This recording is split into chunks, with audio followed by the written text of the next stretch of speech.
Hello friends, welcome back to my channel. और आज हम स्टार्ट करने वाले हैं accounts of non profit organisation का चैप्टर। फर्स्ट ऑफ ऑल हमें पता होना चाहिए कि इसका मीनिंग क्या होता है। देखो, यहाँ कुछ ऑर्गेनाइजेशंस होती हैं जिनका पर्पस जो है ना प्रॉफिट कमाना नहीं होता। उनका पर्पस सिर्फ ये होता है कि वो क्या करें कि अपनी जो पब्लिक है या उनके जो मेंबर्स हैं, जो भी ऑर्गेनाइजेशन है उसके जो मेंबर्स हैं उनको सर्विस प्रोवाइड करना होता है। ऐसी कौन कौन सी ऑर्गेनाइजेशन होती हैं? देखो, क्लब्स हैं, हॉस्पिटल है, लाइब्रेरी है, स्कूल है, रिलीजियस इंस्टीट्यूशंस होते हैं। तो यहाँ पर बहुत कम आपसे पैसे लिए जाते हैं या फिर कहीं कहीं जगह पर नहीं लिए जाते हैं जो सर्विस ये लोग प्रोवाइड कर रहे होते हैं। ठीक है, तो ये जो नॉन प्रॉफिट सीकिंग एंटिटीज़ होती हैं, इनका प्राइमरी मोटिव होता है सर्विस प्रोवाइड करना, ना कि प्रॉफिट अर्न करना। जैसे कि एक क्लब प्रोवाइड करता है स्पोर्ट्स और recreational facilities, hospital medical services provide करता है, लिटरेरी सोसाइटीज़ जो है वो आर्ट और कल्चर को प्रमोट करती है। ठीक है, और इनका जो मेन सोर्स ऑफ इनकम होता है वो कहाँ से होता है? अब आप सोचोगे कि ये खर्चा तो करे जा रहे हैं लेकिन ये कमाते कहाँ से है? तो इनका जो मेन सोर्स ऑफ इनकम होता है वो होता है membership, subscription, donation and grants. Grants मतलब कि गिफ्ट होता है, कोई इनको डोनेशन देता है, जैसे एनजीओज़ वगैरह भी होते हैं तो डोनेशन मिलता है ना उनको, और वो सर्विस प्रोवाइड करते हैं। तो यहाँ पर क्या होता है कि इसका मेन एम जो है वो प्रॉफिट कमाना नहीं है। तो ये क्या करेंगे, trading and profit and loss account तो ये लोग बनाएंगे नहीं, क्योंकि ये प्रॉफिट ही नहीं कमा रहे तो प्रॉफिट एंड लॉस अकाउंट कैसे बना लेंगे। लेकिन इनको भी तो पता होना चाहिए ना कि इनके पास जो इनकम आ रही है उससे वो खर्चा पूरा कर पाएंगे या नहीं कर पाएंगे।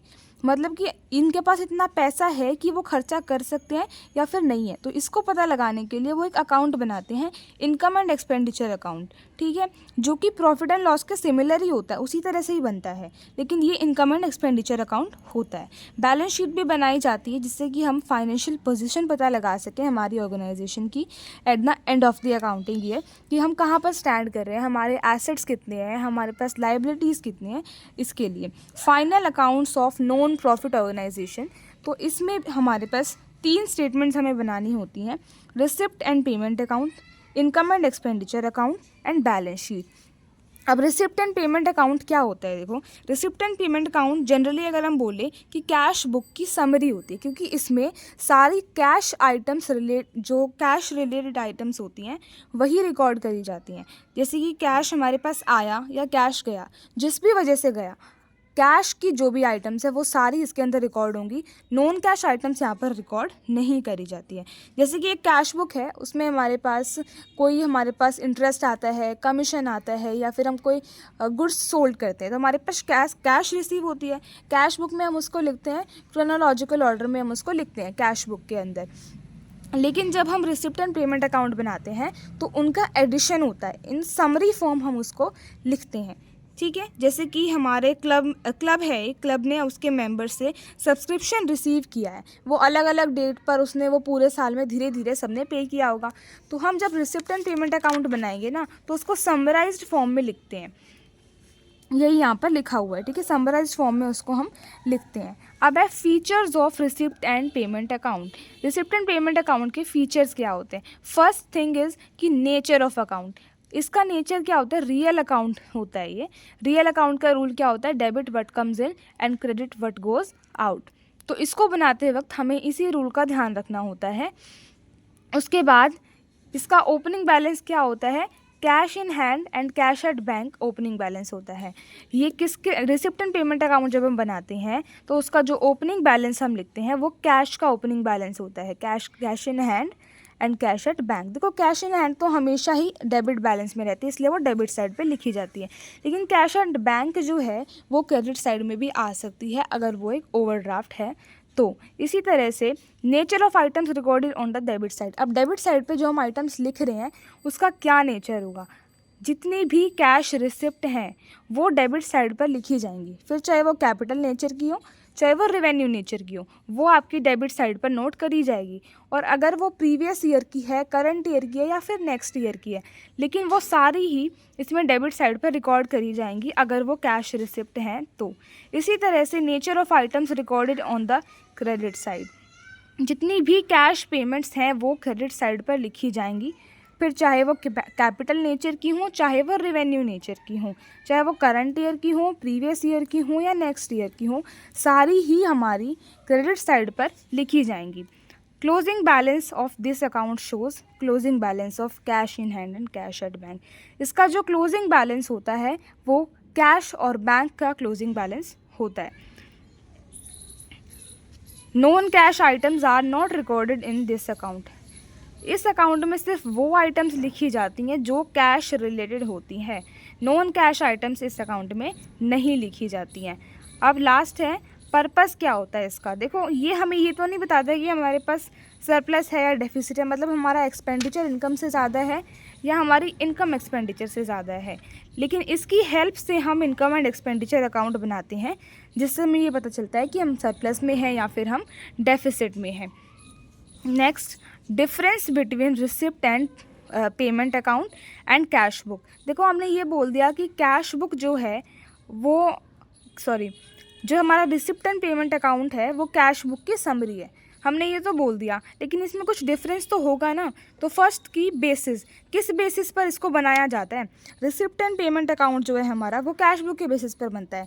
कैश बुक लेते हैं हम और उसका टोटल करते हैं, डिफरेंट आइटम्स का टोटल करके हम उसको लिख देते हैं। कैश बुक जो है वो कैश रिसिप्ट और कैश पेमेंट की हेल्प से बनाई जाती है। कैश रिसिप्ट और कैश पेमेंट की हेल्प से हम कैश बुक बनाते हैं। नेक्स्ट पॉइंट है पीरियड, किस टाइम पे बनाई जाती है। तो जो हमारी रिसिप्ट एंड पेमेंट अकाउंट है वो at the end of accounting year बनाया जाता है, साल में एक बार बनाया जाता है। लेकिन ये जो है कैश बुक हमारी वो डेली बेसिस पर बनती है। डेली जितनी भी कैश हमारे पास आई है या कैश हमारे पास से गई है हम कैश बुक में रिकॉर्ड करते हैं। उसके बाद ये डबल एंट्री सिस्टम का पार्ट है या नहीं है, क्योंकि ये है समरी फॉर्म है, कैश बुक की समरी है, तो ये डबल एंट्री सिस्टम का पार्ट नहीं है, लेकिन cash book double entry system का पार्ट है। डेबिट एंड क्रेडिट साइड, इसमें डेबिट साइड पर क्या होती है, रिसिप्ट्स होती हैं और क्रेडिट साइड पर पेमेंट्स होती है। इसमें डेबिट क्रेडिट साइड नहीं बोलते हम इसमें बोलते हैं रिसिप्ट एंड पेमेंट साइड। इसमें हम डेबिट और क्रेडिट साइड का यूज़ करते हैं। लेजर फॉलो का कॉलम हमारे पास रिसिप्ट एंड पेमेंट अकाउंट में नहीं होता है, कैश बुक में लेजर फॉलो का कॉलम होता है। फिर है इंस्टीट्यूशंस, बनाता कौन है इन्हें। It is prepared by non for profit organisation, NPO बनाती है इसे, और ये बनाते हैं सारी ऑर्गेनाइजेशन, चाहे वो प्रॉफिट हो चाहे वो नॉन प्रॉफिट हो, सारी ऑर्गेनाइजेशंस कैश बुक प्रिपेयर करती हैं। नेक्स्ट है इनकम एंड एक्सपेंडिचर अकाउंट। देखो मैंने आपको बताया था कि इनकम एंड एक्सपेंडिचर अकाउंट जो होता है वो P&L की तरह ही होता है। जैसे एक profit seeking entity P&L account बनाती है, उसी तरह जो है non profit seeking entity income and expenditure account बनाती है, जिससे उन्हें ये पता चलता है कि क्या उनकी इनकम एक्सपेंडिचर से ज़्यादा है या फिर एक्सपेंडिचर इनकम से ज़्यादा है। दूसरे शब्दों में बताऊँ तो सरप्लस है या फिर डेफिसिट है। उसी तरीके से बनाया जाता है जिस तरीके से trading and profit and loss account बनाया जाता है। सारे एक्सपेंसेस और लॉसेस जो रेवेन्यू नेचर के होते हैं वो डेबिट साइड पर लिखे जाते हैं, और सारी इनकम्स और गेंस जो रेवेन्यू नेचर की होती हैं क्रेडिट साइड पर लिखी जाती है। इसमें वही आइटम्स रिकॉर्ड करी जाती हैं जो रेवेन्यू नेचर की होती हैं। और इसको बनाने के बाद एंड में हमें पता चलता है कि हमारे पास सरप्लस है या डेफिसिट है। अगर हमारी क्रेडिट साइड ज़्यादा है डेबिट से तो इट मीन्स कि इनकम ज़्यादा है एक्सपेंडिचर से, तो मतलब सरप्लस है। और अगर डेबिट साइड ज़्यादा है क्रेडिट से, इसका मतलब है कि एक्सपेंडिचर जो है हमारा ज़्यादा है इनकम से, तो डेफिसिट है। अब है features of income and expenditure account. Features में देखो फर्स्ट पॉइंट वही रहेगा, नेचर ऑफ अकाउंट। इसका नेचर होता है नॉमिनल। नॉमिनल अकाउंट का रूल होता है debit all expenses and losses and credit all incomes and gains. तो हमें इस अकाउंट को बनाते वक्त इस रूल का यूज़ करना होता है। Nature of item recorded in it, जो हमारा रिसिप्ट एंड पेमेंट अकाउंट था उसमें हम कह रहे थे कि रेवेन्यू नेचर हो या कैपिटल नेचर हो, सारी हम रिकॉर्ड कर लेते हैं, लेकिन यहाँ पर सिर्फ और सिर्फ रेवेन्यू नेचर्स के आइटम को रिकॉर्ड किया जाता है। इसका मतलब ये हो गया कि amount received from sale of furniture, अगर फर्नीचर से रिसीव करी गई है तो वो इसमें रिकॉर्ड करी जाएगी, बट प्रॉफिट अर्नड और loss suffered on the sale on furniture will be recorded in it. मतलब अगर आपने फर्नीचर सेल कर दिया तो वो क्या है, आपकी कैपिटल रिसीट है ना, तो वो इसमें रिकॉर्ड नहीं करी जाएगी। लेकिन अगर उस पर प्रॉफिट और लॉस हो रहा है तो उसको हम इसमें रिकॉर्ड करते हैं। फिर है omission of opening and closing balance of cash, इसका कोई ओपनिंग और क्लोजिंग बैलेंस नहीं होता है। एडजस्टमेंट्स, अब जैसे कि हम P&L में एडजस्टमेंट करते हैं वैसे यहाँ पर भी कुछ एडजस्टमेंट होती हैं। तो जो भी करंट ईयर की एडजस्टमेंट्स होती हैं वो जैसे कि डेप्रिसिएशन हो गया, आउटस्टैंडिंग एक्सपेंसेस हो गया, प्रीपेड एक्सपेंसेस हो गया, जितनी भी आपके एडजस्टमेंट्स हैं करंट ईयर की वो इस अकाउंट में लिखी जाती हैं, करंट ईयर की एडजस्टमेंट लिखी जाती हैं। नेक्स्ट है it records only expenditure of current period, मतलब कि इसमें सिर्फ करंट ईयर के लिखे जाते हैं। रिसिप्ट एंड पेमेंट में हमने पढ़ा था कि हम पिछले साल की हूँ, अभी की हूँ या फिर आने वाले साल की हूँ, हम सारी रिकॉर्ड कर देते हैं। लेकिन इनकम एंड एक्सपेंडिचर अकाउंट में हम सिर्फ करंट पीरियड के इनकम और एक्सपेंडिचर को रिकॉर्ड करते हैं। लास्ट है पर्पस, इसका पर्पस क्या होता है, इसका जो क्लोजिंग बैलेंस होता है ना इससे हमें पता चलता है सरप्लस है या डेफिसिट, क्योंकि उसका क्लोजिंग बैलेंस सरप्लस या फिर डेफिसिट ही होता है। अगर क्रेडिट साइड ज़्यादा है डेबिट से मतलब सरप्लस हो जाएगा, और अगर डेबिट साइड ज़्यादा है क्रेडिट से तो डेफिसिट हो जाएगा। Next is difference between receipt and payment account and income and expenditure account. जितने भी फीचर्स आपने पढ़े वही सारी चीज़ें इसके अंदर आएंगी। फर्स्ट की नेचर क्या होता है, ये समरी ऑफ कैश बुक होती है और ये क्या होता है प्रॉफिट एंड लॉस अकाउंट की तरह ही होता है। साइड्स, अब डेबिट साइड इस अकाउंट की क्या होती है रिसिप्ट, और क्रेडिट साइड पे होती हैं पेमेंट्स। इसकी डेबिट साइड पे होते हैं एक्सपेंसेस एंड लॉसेस और क्रेडिट साइड पर होती है incomes and gains.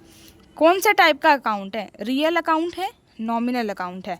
Opening balance, इसका ओपनिंग बैलेंस क्या होता है कैश एंड बैंक का ओपनिंग बैलेंस होता है, इसमें कोई ओपनिंग बैलेंस नहीं होता। इसी तरह क्लोजिंग बैलेंस जो इसका होता है इसका क्या होता है कैश इन हैंड या फिर एट बैंक और ओवरड्राफ्ट, इसका क्लोजिंग बैलेंस होता है। लेकिन इसका क्लोजिंग बैलेंस क्या दिखाता है हमें सरप्लस है या फिर डेफिसिट है। अब कैपिटल एंड रेवेन्यू आइटम, जो हमारा रिसिप्ट एंड पेमेंट अकाउंट है उसके अंदर दोनों ही नेचर की आइटम्स रिकॉर्ड करी जाती हैं। लेकिन जो हमारा इनकम एंड एक्सपेंडिचर अकाउंट है इसके अंदर सिर्फ और सिर्फ हम रेवेन्यू नेचर्स की आइटम को ही रिकॉर्ड करते हैं। Period of income and expenses, it record all receipts and payments made during the year. इसमें क्या होता है कि इस साल की हूँ, पिछले साल की हूँ, अगले साल की हूँ, सारी रिकॉर्ड कर लेते हैं हम। लेकिन जो हमारा इनकम एंड एक्सपेंडिचर अकाउंट होता है इसके अंदर हम सिर्फ और सिर्फ करंट ईयर के आइटम्स को ही रिकॉर्ड करते हैं। एडजस्टमेंट्स की बात करें तो एडजस्टमेंट्स हम नहीं देखते, जब हम रिसिप्ट एंड पेमेंट बना रहे होते हैं तो एडजस्टमेंट्स हम इसमें नहीं करते। लेकिन यहाँ पर हमें एडजस्टमेंट करनी होती है अगर हमें कोई दे रखी है तो। Balance sheet, it need not necessarily be accompanied by a balance sheet, क्योंकि देखो इसमें रेवेन्यू नेचर भी आ गया, कैपिटल नेचर भी आ गया, तो इसमें बैलेंस शीट की ज़रूरत ही नहीं पड़ती। लेकिन हम यहाँ पर सिर्फ और सिर्फ रेवेन्यू नेचर के आइटम इंक्लूड करते हैं तो कैपिटल के आइटम्स बच जाती हैं, तो इसलिए हम इसमें बैलेंस शीट बनाते हैं। लास्ट इसका पॉइंट है transfer of closing balance. Closing balance of this account is transfer to receipt and payment account of the next year. इसका जो क्लोजिंग बैलेंस होता है ना वो नेक्स्ट ईयर की रिसिप्ट एंड पेमेंट अकाउंट में जाता है, और इसका जो क्लोजिंग बैलेंस होता है वो कैपिटल फंड में जाता है इन द बैलेंस शीट।